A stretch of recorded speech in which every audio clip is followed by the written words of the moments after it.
Gas ଯେଉଁଭଳି ଭାବରେ ଦର ବୃଦ୍ଧି ହେଇଛି ସାଧାରଣ ଖାଉଟି ତ ଯେଉଁ ହୀନସ୍ତା ହେଉଛନ୍ତି ଯେଉଁ ଅବସ୍ଥା ହେଉଛନ୍ତି ଆମେ ମଧ୍ୟ ଅବସ୍ଥା ହେଇଯାଉଛୁ। ଯେଉଁ ବିଧାୟକର କ'ଣ ଅଛି କୁହନ୍ତୁ, ଗୋଟେ ବିଧାୟକର କ'ଣ ଅଛି? ଆମକୁ ମଧ୍ୟ ଗ୍ୟାସ୍ ଯେ ଦର ବୃଦ୍ଧି ହେଲାଠୁ ବହୁତ କଷ୍ଟ ଲାଗୁଛି, ବହୁତ ଇଏ ହେଉଛି। ଦେଖନ୍ତୁ ଆମେ ଯେତିକି ଗ୍ୟାସ୍ ୟୁଜ୍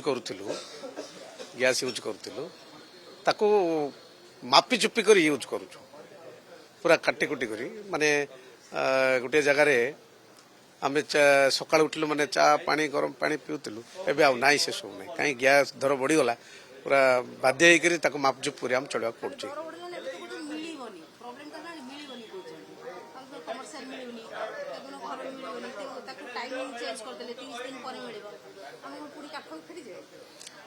ନିଶ୍ଚିତ ପରିସ୍ଥିତି ଏଭଳି ଆସୁଛି। ଦେଖନ୍ତୁ ଏ ସରକାର କୌଣସି ମାନେ ଜିନିଷକୁ ଏମାନେ ନିୟନ୍ତ୍ରଣ କରିପାରୁନାହାନ୍ତି।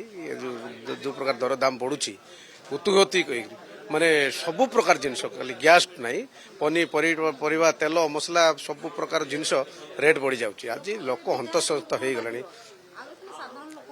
ବିଧାୟକମାନଙ୍କୁ ଅଧିକ ବାଧିବ।